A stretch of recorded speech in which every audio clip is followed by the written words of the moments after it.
Yeah, we were in the nation of Pakistan very recently, and we had to have many policemen guarding us because of some of the danger that's there, and everyone who came to the festival had to come through a metal detector, and the policemen actually put sharpshooters up on the rooftops to protect us. Well, the second night of the crusade, there was a Muslim. His name was Mohammed Nassim. Mohammed Nassim was a Muslim policeman, and he was blind in his left eye.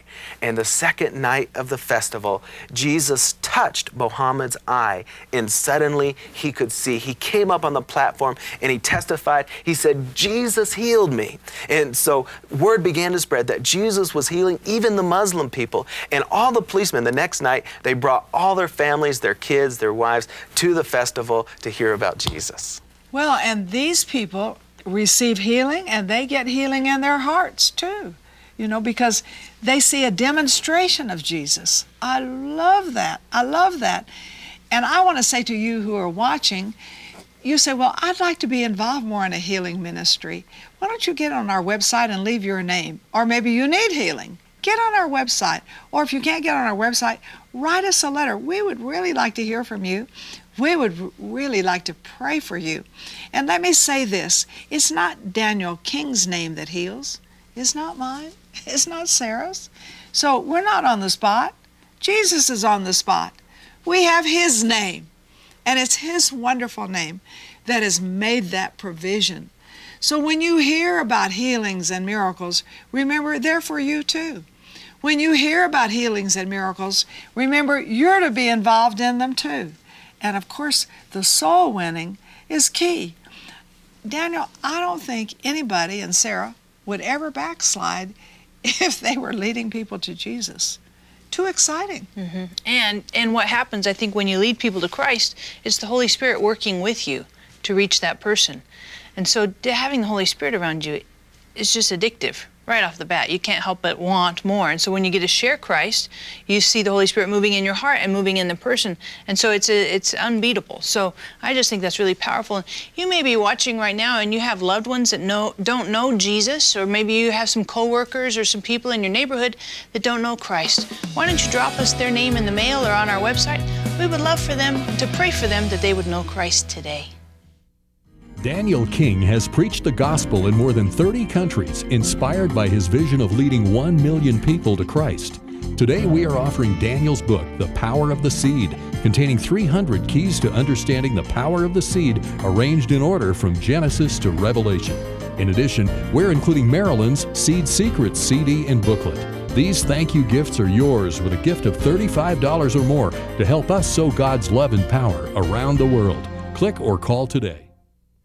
Well, we have Daniel King with us, and Daniel, one of the things we're really excited about is your book called The Power of the Seed. Now, this is a really powerful book. Mom, you've talked about this book for years. Yes. Talk to us, what were you trying to do when you wrote this book? Well, I'm so excited about the power of the seed. You know, a seed contains the greatest power in the universe. If I had in my hand in front of you a diamond and a seed, which one would you choose? If you choose the diamond, you could cut it up, you could sell it, but that diamond will never be more than what it is right now.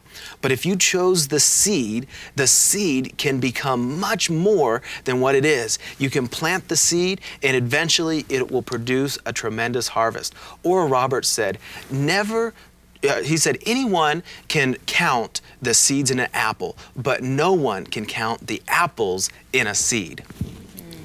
It's so good. That's good.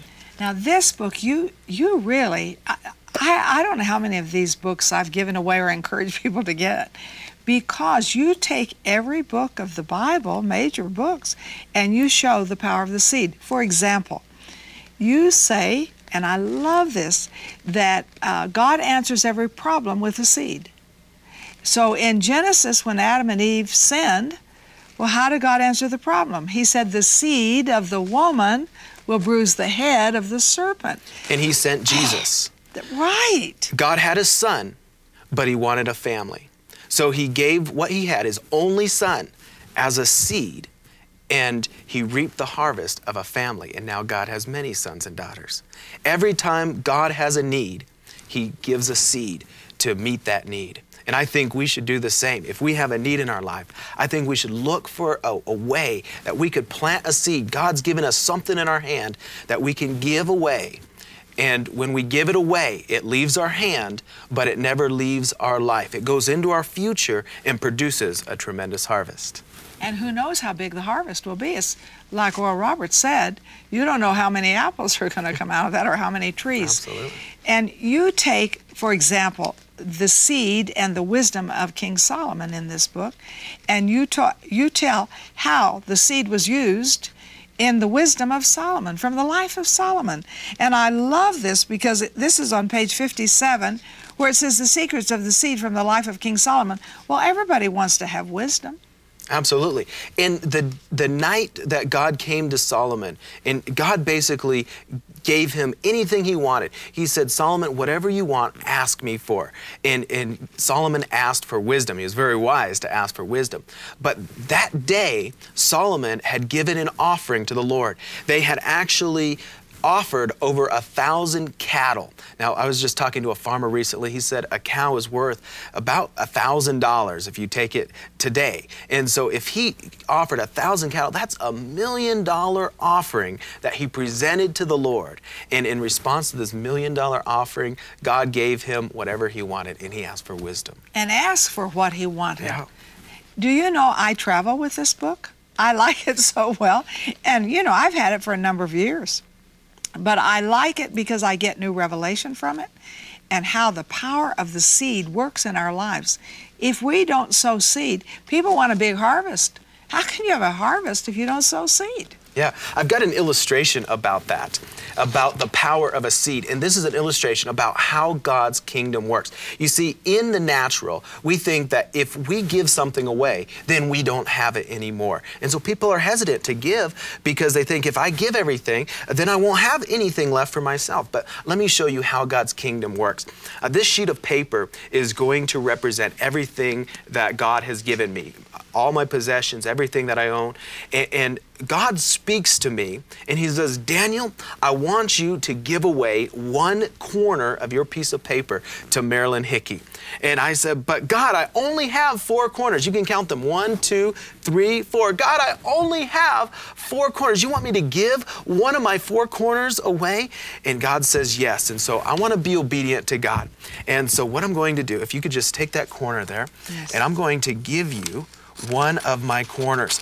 Now, what's really amazing is I started with 4 corners and I gave away 1 corner. But look at what Marilyn Hickey has in her hand now. Let's count how many corners she has. Watch. Look, 1, 2, 3.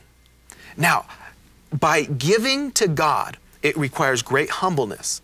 Because what I'm saying is, God, I think that this can accomplish more in Marilyn Hickey's hands than what it can accomplish if I keep it in my hands.